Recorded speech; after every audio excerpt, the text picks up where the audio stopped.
Bienvenidos a esta aula virtual. Yo soy Gustavo Rigo-Frío, soy sociólogo de la Universidad de San Marcos y soy urbanista de la Universidad de Grenoble en Francia.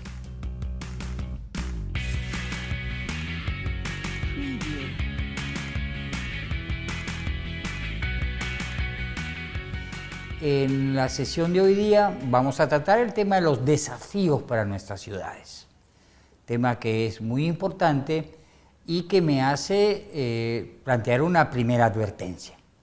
Vamos a hablar de ciudades, no vamos a hablar de barrios, de casas o de familias, vamos a hablar de urbanizaciones y de las edificaciones en esas urbanizaciones.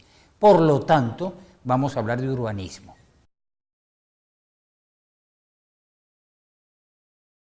Nos volvemos a encontrar. Ahora hay que tratar el tema del acceso al suelo y a la vivienda en nuestros días, no en teoría, sino en las ciudades donde ustedes trabajan y donde ustedes pasan las penas para resolver los problemas. Y quiero distinguir acceso a suelo de acceso a vivienda, porque lo que ha sucedido en nuestras ciudades es que las familias de más bajos ingresos nunca han demandado vivienda.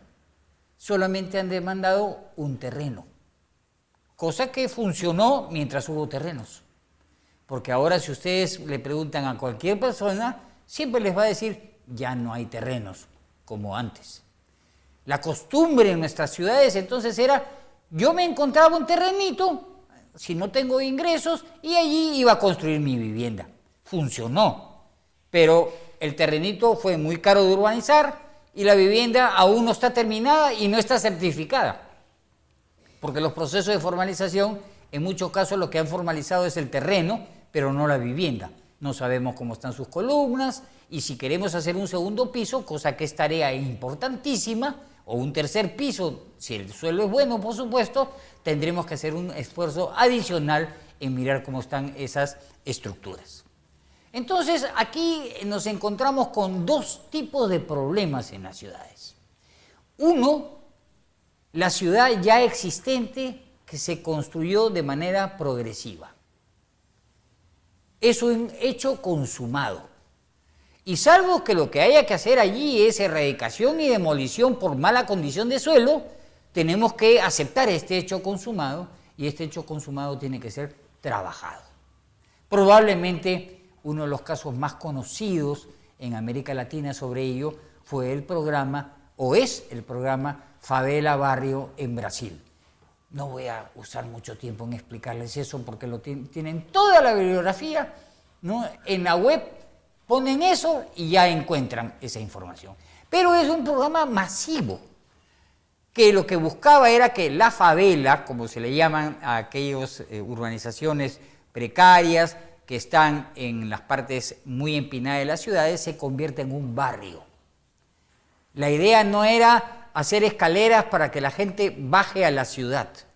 La idea era que la ciudad crezca hasta el barrio. Y de esta manera se consideraba como ciudad una parte que había crecido y que era de hecho una parte de la ciudad, pero que era una parte que había crecido sin mayor atención pública. Ese caso es interesante. Pero también el problema era, porque la pregunta es, ¿qué tenemos que hacer? ¿Prevenir o curar?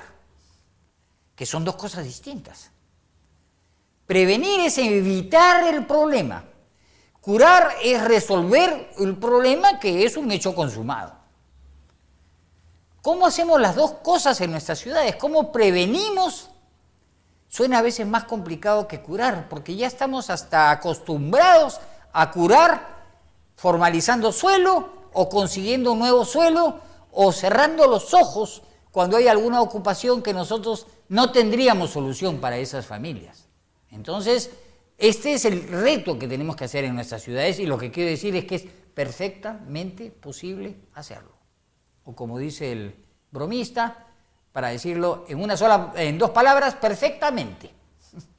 Bueno, entonces yo lo que creo es que si seguimos esta idea de que hay que prevenir y hay que curar, y nos encontramos al dilema que siempre nos han preguntado a muchos de nosotros, ¿qué es mejor? pedir permiso o pedir perdón. No se puede pedir permiso para hacer algo mal hecho. Se pide perdón por una cosa mal hecha. Aquí estamos frente a un hecho consumado que tiene que ser mejorado. Eso se llama mejoramiento de barrios. Fíjense en el programa Favela Barrio. Fíjense en los numerosos programas que ha habido. Hay una bibliografía del BID que pueden ustedes revisar. Miren el índice y se encuentran con el caso que les interesa. Ese es un caso. Pero la prevención es vivienda nueva y urbanizaciones nuevas. Y como señalan todos los entendidos, el problema es el costo del terreno para que haya una urbanización en un área que no sea donde el diablo perdió el poncho.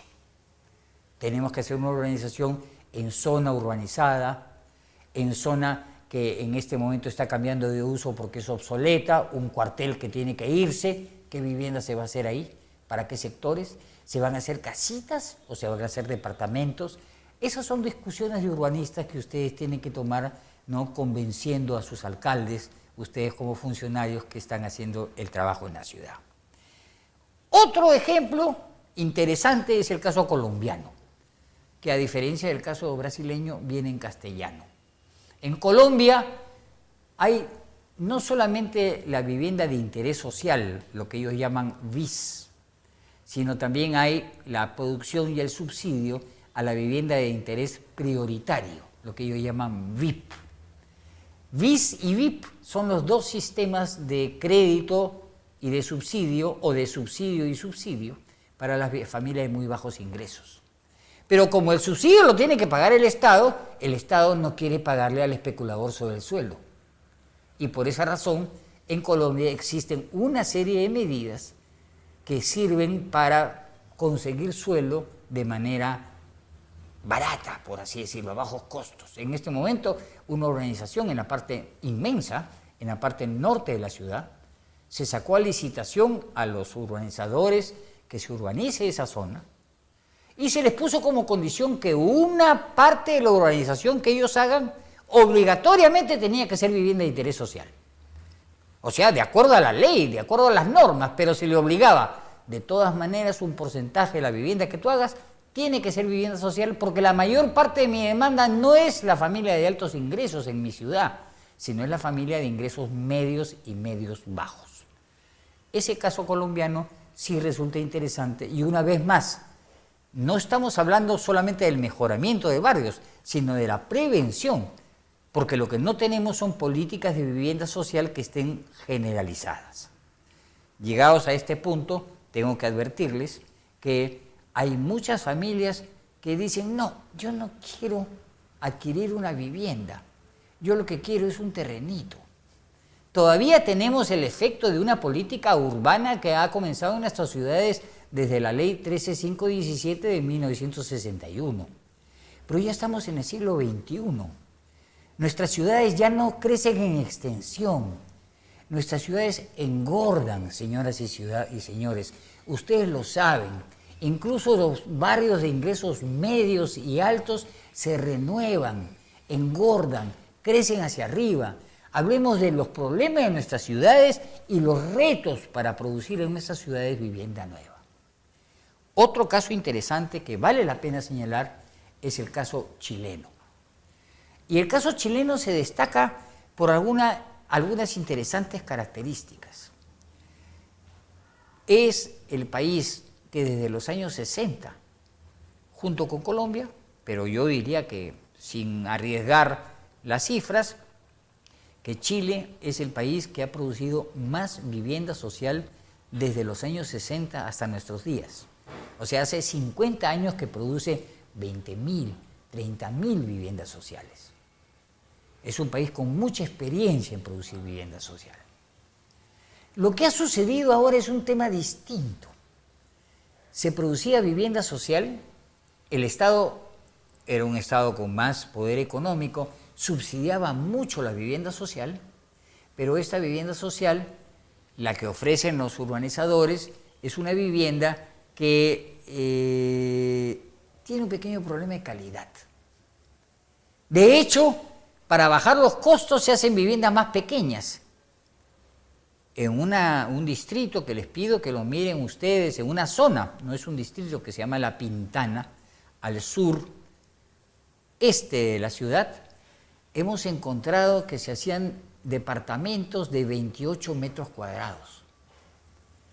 Y lo que se hacía era tener un lote, una pequeña granja, una pequeña zona agrícola, al costado hay otra, luego otra, y los urbanizadores trabajaban cada uno su lote. Pero todos esos lotes no tenían un trazado común de una avenida, de una plaza, de un lugar para una iglesia o un templo o lo que sea. Entonces se ha producido, y Chile es el mejor ejemplo, de ser exitoso en producir vivienda, aunque con los problemas que ya he sugerido, pero ser un fracaso en producir ciudad. Porque lo que se produjo fue casas, y no se produjo ciudad. Y parte que ocupa de su casa siempre es poco. Lo que uno ocupa es el espacio público. Y la ecuación principal es, a menor el tamaño de mi departamento, más grande el tamaño del espacio público de la ciudad. Entonces, como ustedes ven, las salidas no son tan fáciles y no son tan sencillas, pero podemos aprender de ellas. De hecho, en el Perú hubo en los años 70 y 80 un programa que se llamó Crédito Supervisado, en el cual las familias partían de un lote con servicios y luego había un crédito, pero que el crédito venía con el profesional o la profesional del, en este caso el Ministerio de Vivienda, podría ser usando sabiamente el subsidio de la propia municipalidad, que revisaba la casa que estaba construyendo la persona y le pagaba el avance de obra. O sea, le estaba pagando al autoconstructor, al que está haciendo la vivienda progresiva, le estaba dando asistencia técnica, control y le libraba la siguiente parte del crédito. Eso lo hemos tenido en el Perú. Y de hecho nosotros tenemos mucha experiencia de jóvenes arquitectos que han trabajado en diseño participativo, urbanizaciones de este tipo. Ni siquiera es caro. Es más barato que dar por lote, que darle un subsidio que no llega a las familias. En ese sentido, y con esto voy terminando, lo que yo creo que ustedes tienen que fijarse es que tenemos que pensarnos en la solución más adecuada para nuestras ciudades hoy día, no las soluciones adecuadas para antes. Los mejores ejemplos son aquellas familias que dicen, aquellas autoridades que dicen, tenemos un problema aquí en el centro con este barrio tuburizado o con este pueblo joven, etcétera, etcétera. Vamos a mandarlos a donde el diablo perdió el poncho. Vuelvo a utilizar la expresión. Nadie quiere irse a vivir en la periferia. Es más, llevar agua y servicios a esa zona va a ser complicado, suponiendo que sea un buen terreno. Tenemos que pensar en la solución más adecuada de nuestra ciudad.